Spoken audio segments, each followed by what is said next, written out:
Okay, Mr. Patterson.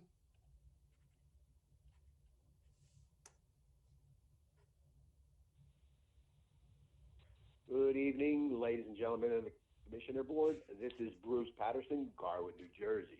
Running down the resolutions first. Resolution 218, and hopefully these numbers are correct. This is giving $34,000 to Community Coordinated Child Care in Rawway for a child care subsidy program. In researching this firm on the internet, it has no history for the last 7 years and no programs provided all that time. It appears someone did not vet this firm out. It is either a bogus front or just a startup company, which means you shouldn't be giving tax monies to it until they have a proven record. The big question needs to be answered is, who are the principals of this organization? Resolution 228 and 229. These are two resolutions authorizing the Sheriff's Office and the Prosecutor's Office to exceed their state-mandated expenditure caps.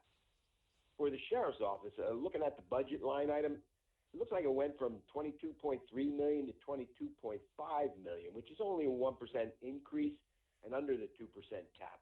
So I don't understand what the issue is here. We need further clarification. However, for the Prosecutor's Office, the line item went up 2.8% over the 2% mandated cap. Reading the department's 2021 initiatives in the county manager budget, it appears all this cost might be for sending prosecutor personnel out to club meetings and churches to hype various issues. As I noted before, we do not have strong management skills in head prosecutor Lindsay Ruotolo, since you sadly made it just a patronage job. In little over 1 year, she is named in 3 lawsuits. There is turbulence in her department with favoritism. Now she's blowing through her line item budget. To reiterate, we need a person with a depth of experience from within the department. This is a must. Mr. Patterson, Sure I don't know how many times you're going to continue to bring this up. And why are you cutting me off there while my time is here? Don't worry about your time. Commissioner Barabella will come out in support of her. But looking at his patronage town management position in Scotts Plains, he had to hire 2 people under him to do his job. It's like one crook lies and the other swears to it. Your comments. Resolution 231. This is a reso to exceed the county tax levy. The question is, how much are we exceeding the tax levy, or is this just a housekeeping resolution? Resolution 232. Here's the biggie resolution, introducing the year 2021 county budget. Best compliment I can muster up is, at least you guys tried. Combining the 3 budget hearings into one Zoom meeting was an interesting format, but sadly, the normal requisite of departmental spreadsheets to be exhibited to the public, showing salaries, overtime, and other expenses, were never revealed to the public. So we never got to see the actual expenditures from last year to this year as to where the possible $80 to $90 million I know that you guys have in excess money is being hidden. Yes, commissioners asked some questions, but not a single question touched upon dollar expenses or actually saving monies, as if you half-heartedly participated. The overall county tax impact you claim is flat. Boy, you didn't know until I pointed out it won't be flat to every town based on equalized values. The budget, which was also declared flat for the last 2 years, actually went up $30 million from $490 million to $520 million. It's a 6% increase.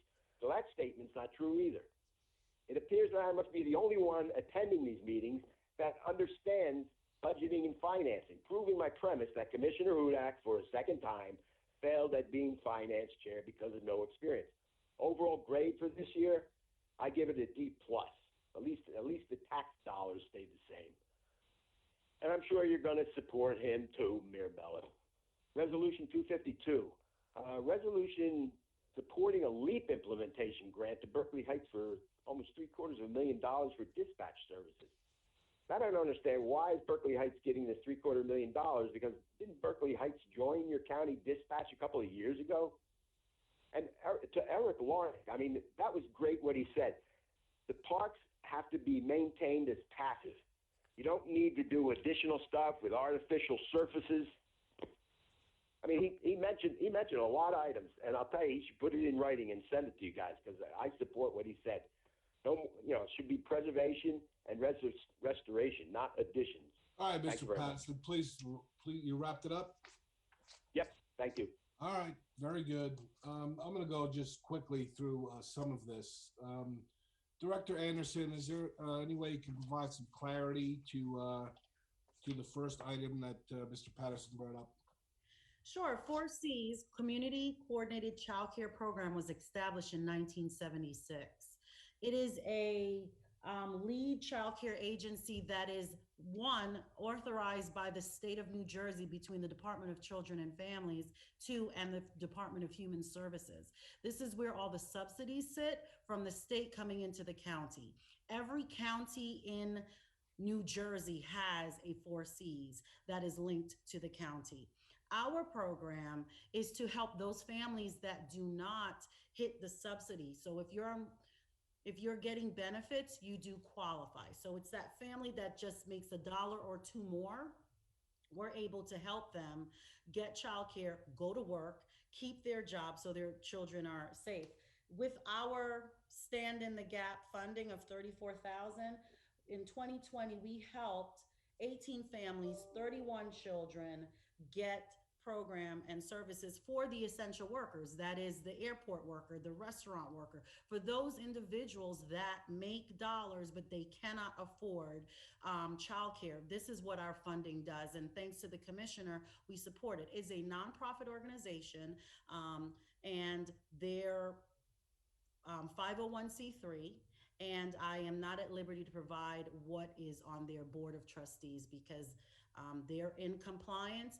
They provide us with all the documentation that's needed. So thank you, Chairman, for me to be able to answer. No, thank you, Director. I figured Mr. Patterson was wrong and had wrong research and incorrect data that he throws out there without checking really just specifically what he's talking about. So thank you for clarifying and explaining exactly what we're using that firm for. Thank you. Thank you. All right, Director Taylor, can you speak just on a very high level about the sheriff and the prosecutor's budget, why they need this resolution for us to move tonight?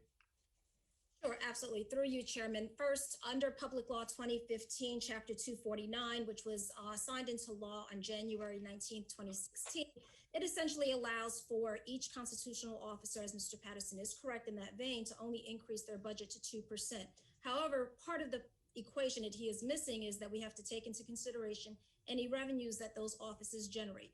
The sheriff's office, as a result of COVID-19, there is a stay on sheriff sales, which adversely impacts their revenues.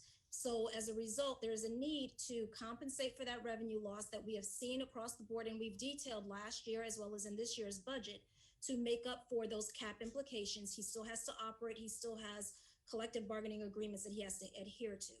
With regard to the prosecutor's office, it's important to note that the prosecutor has actually reduced her operating expenses. It is the salary and wage line because of contracts that she has to also accommodate for. And she has done, I will tell you, a yeoman's job as far as trying to hold the line on vacancies in her office and mitigating any increases as a result of new hires. The overall impact on the prosecutor's office is actually 0.3% increase over last year, and the 0.6% over last year, and the sheriff is 0.3%. So those are all things, even though we are allowing the increase in the levy cap for those individual offices, it is still important to note that it still fits into the overall county budget, which we are still maintaining a 0% increase. Okay, so you could say as well that Mr. Patterson was ill-informed of his comment before he made it. So thank you very much. Thank you, sir. For that. We'll move on, and I'll ask the Deputy County Manager to speak on a very high level on the Berkeley Heights question that came up, 253. Yes, Chairman. What this resolution does is it supports an application that Berkeley Heights put in for the LEAP grant, which is the Local Efficiency Achievement Program. It's a shared services grant that the state offers annually. They have chosen on their own what they're applying for. In this particular case, from what I understand, it's technology upgrades that were required for them to make in order to be compatible with the county system, radios and things like that for all their emergency responders. We have nothing to do with what they're applying for. We're just supporting their application. Okay. Very good, Deputy County Manager. Appreciate that. Let's move on to the next caller, please. Chairman, the next individual